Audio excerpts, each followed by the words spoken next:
Je suis pas vraiment heureux, à vrai dire. Je suis pas heureux. Euh, je ne recherche pas aussi l'amour, comme si peut-être que j'achetais l'amour. Donc je prends comme ça vient. Parce que derrière les caméras, ou bien derrière la personne qu'on voit qui est Annabelle, il y a beaucoup de blessures, il y a beaucoup de chocs et de traumatismes. Et tout cela, je l'ai vécu toute ma vie parce que on a détruit ma vie en fait. Les gens qui ont détruit ma vie, ce sont des personnes qui viennent de ma famille particulièrement. Et un oncle, un père est là pour élever un enfant et non pas pour le détruire. Et c'est ça que moi j'ai vécu. Donc, ça n'a pas été facile pour moi. Euh, Après ça, ma vie a changé, beaucoup de trucs ont changé. Je me suis retrouvé seul, sans le soutien de personne. Je n'avais que moi. Et en fait, qu'est-ce que je peux te dire? J'ai été violé en fait par mon père, ouais, le frère de mon papa, direct dans la maison. Et ça n'a pas duré un jour, ça n'a pas duré 2 jours, ça n'a pas duré 3 jours. Ça a duré autant d'années que ça pouvait durer. Parce que quand j'étais un peu plus enfant, j'étais un peu, disons, un peu têtu.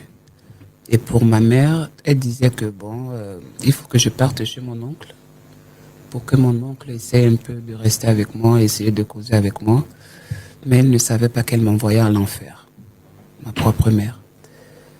Et j'étais seul avec mon oncle, puis des choses qui se sont passées, ce ne sont pas des choses qui sont normales pour un enfant de cet âge. Quel âge? 7 ans et demi. Oh. Et cela a duré presque, puisque j'ai été sa femme, pendant près de 3 ans. À 7 ans, hein? Ouais. Il n'avait pas de compagne? Non. Et on ne vivait qu'à deux.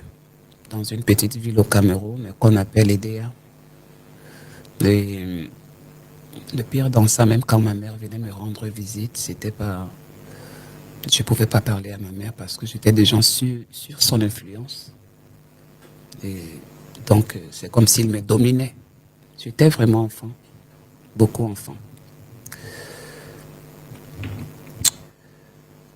Et c'est ça qui a aussi poussé la mort de ma mère aussi. Comment ça? Parce que à un certain moment donné, j'étais tombé malade. Voilà, parce que quand je grandissais, et puis 10 ans, 11 ans, j'avais complètement changé. Je me détestais moi-même à cet âge-là, alors qu'à cet âge-là, c'est pas normal. Non. Et j'étais obligé de me livrer à ma mère pour expliquer ma mère la situation, en fait. Mais Elle n'a pas supporté. il était trop tard, en fait. Il était vraiment trop tard, et puis c'est comme ça que je sais pas comment ça s'est passé. Et puis on a appris un jour que non, que la maison s'est brûlée, et puis ma mère est morte brûlée à l'intérieur. Comment ça? Ouais, au Toute seule? Cameroun. Ouais, toute seule, on ne sait pas comment ça s'est passé. Voilà. Donc, Et toi, tu étais où? j'étais à Edea. Avec l'oncle, toujours? Edea. Avec l'oncle. À Edea. Mais ton père? Ton père même? Mon père est gabonais. Donc lui, il était au Gabon, c'est ça? Et moi, j'étais au Cameroun. Donc, c'est une situation un peu beaucoup très compliquée. Et je vis seulement avec les morceaux parce que j'ai perdu mon père, j'ai perdu ma mère. Est-ce que papa, avant de mourir finalement, est-ce qu'il a appris ce qui s'est passé, ce que tu as vécu? Déjà, papa était du style un peu homophobe, mais j'étais son enfant. Et puis, on n'abordait pas ce genre de sujet parce que même mon père, je ne l'ai pas trop connu parce que j'ai grandi entre le Cameroun et le Gabon. Et puis, avec mon père, on n'avait pas vraiment des relations.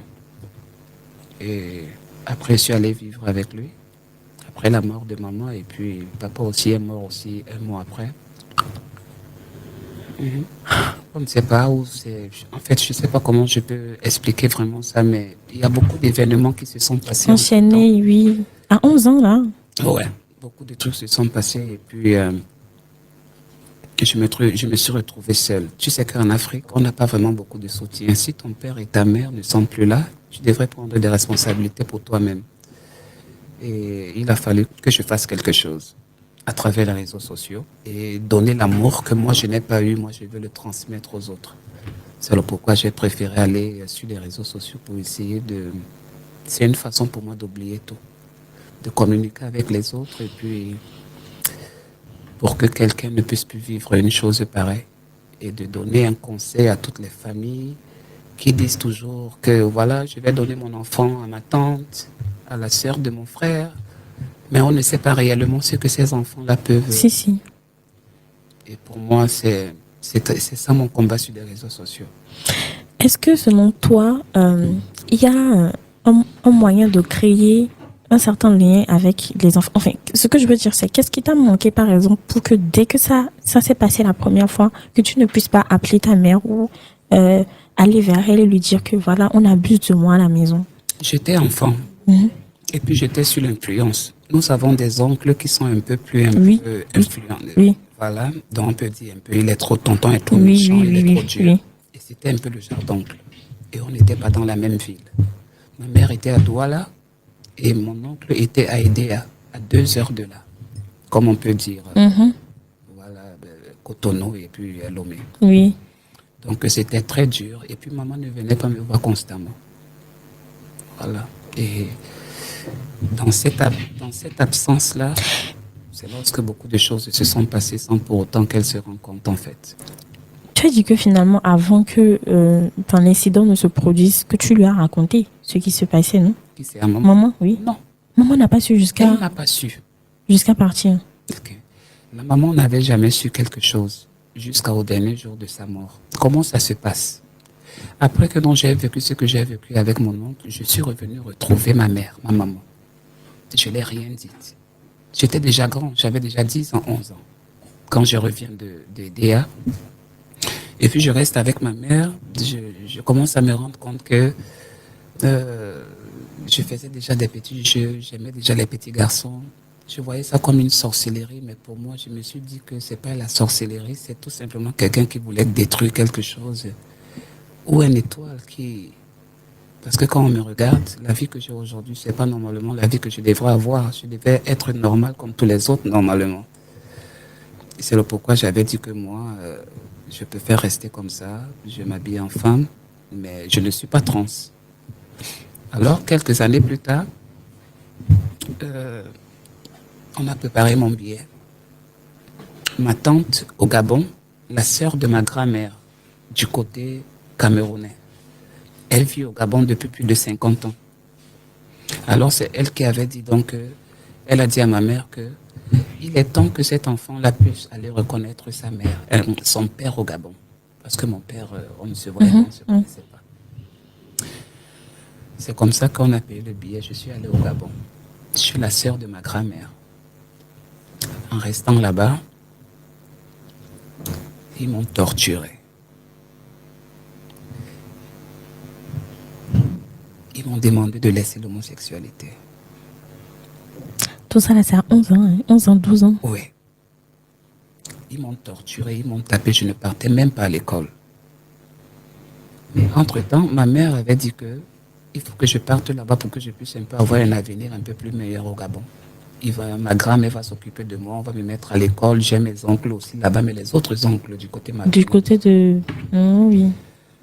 Et puis j'ai vécu l'enfer. Alors comment je fais la rencontre avec mon père? Au Gabon, j'ai mes demi-frères et mes demi-sœurs, avec une marâtre, donc ma belle-mère, avec qui a connu ma mère à l'époque quand ma mère était au Gabon. Alors j'avais des frères dans le quartier, là où ma grand-mère habitait.